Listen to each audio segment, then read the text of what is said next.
Current list, दो घरों ने साथ में बैठ कर, इसका मतलब हो गया joint sitting of to houses of parliament. Free में ट्रेड कमेंट्री की, तो free many freedom of trade, commerce and intercourse. तो ये आपका हो गया ऑस्ट्रेलिया। तो हमारी ट्रिक थी जस्सू की जीजी अभी से फ्रांस आई, तो अभी से अभी, तो यानी बी, अब यानी ब्रिटिश कॉन्स्टिट्यूशन। ब्रिटिश से क्या क्या लिया गया है? देखिए ब्रिटिश की जो ट्रिक है वो लंबी है, उसको आप याद करें, लेकिन है बहुत ईजी। सबसे पहले हम याद करेंगे कि प्रेग्नेंट विमेन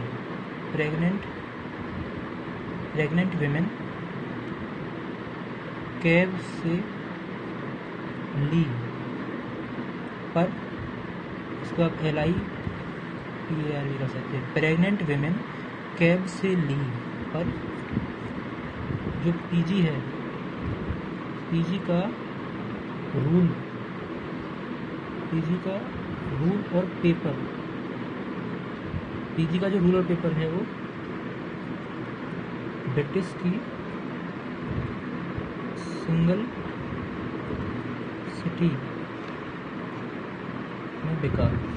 अब इसका बहुत ईजी है, एक बार मैं दोबारा से पढ़ के बता देता हूँ। ब्रिटिश से लिया गया है प्रेग्नेंट विमेन कैब से ली, राइट, कैब से ली, उसको लिया गया है ना, कैब से ली पर PG का रूल और पेपर ब्रिटिश की सिंगल सिटी में बिका। तो बहुत इजी है। प्रेग्नेंट वुमेन का मतलब हो गया आपको प्रेरोगेटिव रिट्स, कैब से यानी कैबिनेट सिस्टम, ली पर इसका मतलब हो गया लेजिस्लेटिव प्रोसीजर, तो विधायिका की कार्य प्रणाली है। PG इसका मतलब हो गया पार्लियामेंट्री गवर्नमेंट, पार्लियामेंट्री जो सिस्टम ऑफ गवर्नमेंट है वो ब्रिटिश से लिया गया है। PG का रूल का मतलब हो गया रूल ऑफ लॉ, और पेपर का मतलब हो गया पार्लियामेंट्री प्रिविलेजेस।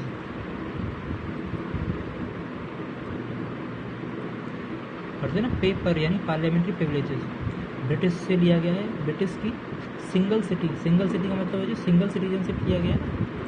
हमारे भारत में सिंगल सिटीजनशिप का प्रावधान है, सेंट्रल और अलग नहीं मिलती, सेंट्रल और स्टेट के लिए एक ही हमारी सिटीजनशिप है। और बिका यानी बाई कैमरलिज्म, बिका आप BICA भी लिख सकते हैं, इसका मतलब हो गया बाई कैमरलिज्म। बहुत ईजी है ये ट्रिक्स मैंने जो बनाई है। प्रेग्नेंट विमेन कैब से ली प्रेरोगेटिव रिट्स, कैब यानी कैबिनेट सिस्टम, कैब से ली legislative procedure, PG parliamentary government, rule PG का रूल ऑफ लॉ, और पेपर यानी पार्लियामेंट्री प्रिविलेजेस ब्रिटिश की सिंगल सिटी यानी सिंगल सिटीजनशिप में बिका यानी ब्रिटिश बाई कैमरलिज्म, सॉरी। तो ये ब्रिटिश से लिया गया है, ठीक है। इसके अलावा अभी हमारी ट्रिक थी जस्सू की जीजी अभी से फ्रांस आई, तो अभी से तो यानी C कनाडा कॉन्स्टिट्यूशन, कनाडा की बात करेंगे अब हम।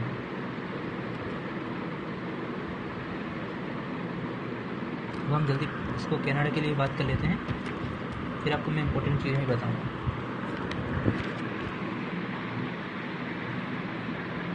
हाँ देखिए, कनाडा के लिए है जो सुप्रीम कोर्ट है, सुप्रीम कोर्ट की जूरी ने एडवाइस दी, सुप्रीम कोर्ट की जूरी ने एडवाइस दी कि कनाडा फेडरेशन की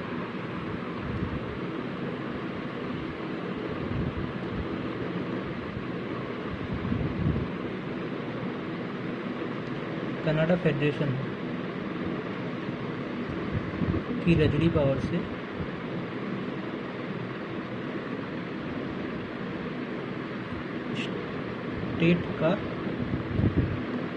स्टेट गवर्नर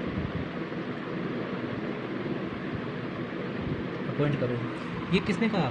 ये सुप्रीम कोर्ट की जूरी ने एडवाइस दी कि कनाडा फेडरेशन की रेजुडी पावर से स्टेट गवर्नर अपॉइंट करो। तो बहुत सिंपल है, सुप्रीम कोर्ट की जूरी ने एडवाइस दी, ये पूरा है एडवाइस। तो ये क्या हो गया, आप समझ पा रहे होंगे, एडवाइजरी जुरिस्डिक्शन जो आर्टिकल 143 में है, advise jurisdiction of supreme court. इसने एडवाइस दी कि कनाडा फेडरेशन तो यानी आपने देखा होगा federation with a strong centre, ये लिया गया है कनाडा से। Residuary power, vesting of residing power within the centre. State governor appoint करो, यानी अपॉइंटमेंट ऑफ स्टेट गवर्नर।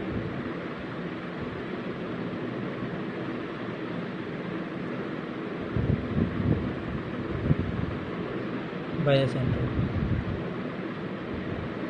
कितनी चीज़ें, 1 2 3 और एक 4, ये 4 चीज़ें कनाडा से ली गई। मैं दोबारा से पढ़ बताता हूँ। कनाडा के लिए है, सुप्रीम कोर्ट की जूरी ने एडवाइस दी कि कनाडा फेडरेशन की रेजिडी पावर से स्टेट का गवर्नर अपॉइंट करो।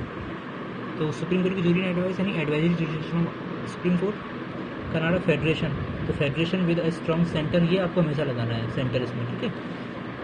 रेजिडरी पावर, तो vesting of residuary power in the centre, यानी जो सेंटर की जो रेजिडरी पावर है वो कहाँ से ली गई है, कनाडा से। और स्टेट गवर्नर, यानी अपॉइंटमेंट जो होता है स्टेट गवर्नर का सेंटर के द्वारा, वो कहाँ से लिया गया है, कनाडा।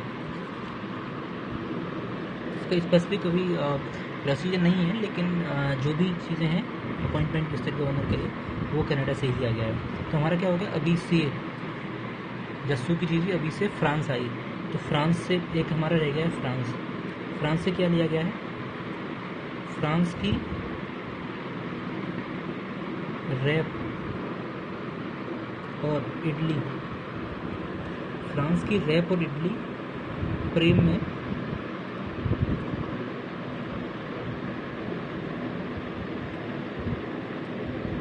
इक्वल फिरते रहे।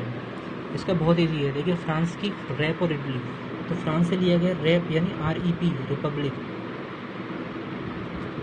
इडली का मतलब हो गया, मैंने बताया था इडली यानी आइडियल्स ऑफ लिबर्टी।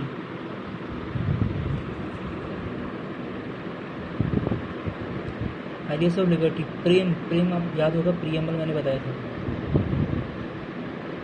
प्रियम्बल में, ठीक है। इक्वल फिरते रहे, तो इक्वल यानी इक्वालिटी,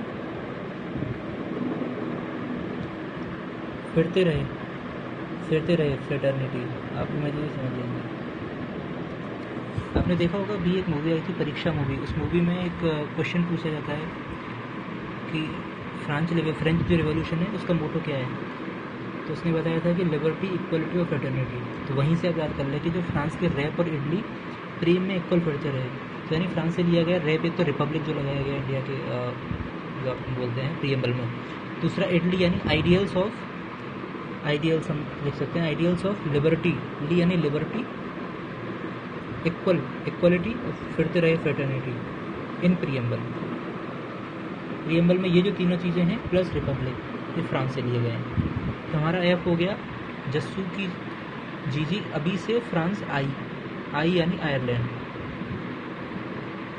इसके लिए मैं आपको आयरलैंड के लिए एक बहुत ही सिंपल सी ट्रिक है वो और बता देता हूँ। देखिए दिल्ली पुलिस का SP, इसकी ट्रिक है, दिल्ली पुलिस का SP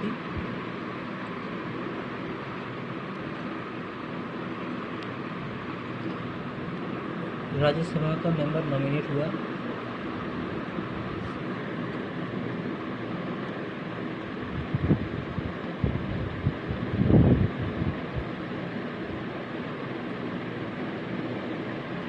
फिर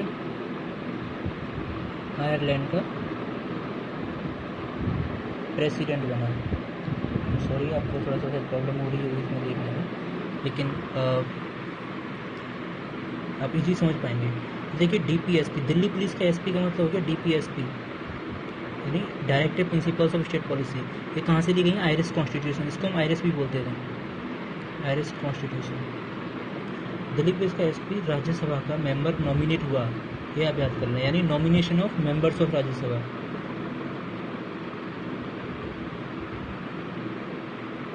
नॉमिनेशन ऑफ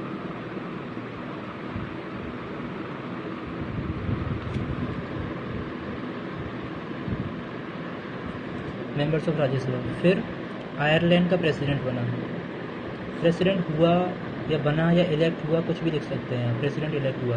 तो तो यानी method of election of president, जो हमारे जो प्रेसिडेंट इलेक्ट होते हैं तो उनका जो मेथड है इलेक्शन का प्रेसिडेंट, ये आप समझ जाइएगा, method of election of president. ठीक है, अब दोबारा से समझ लें इसको। आयरलैंड से लिया गया, दिल्ली पुलिस का एसपी राज्यसभा का मेंबर नॉमिनेट हुआ, फिर आयरलैंड का प्रेसिडेंट इलेक्ट हुआ।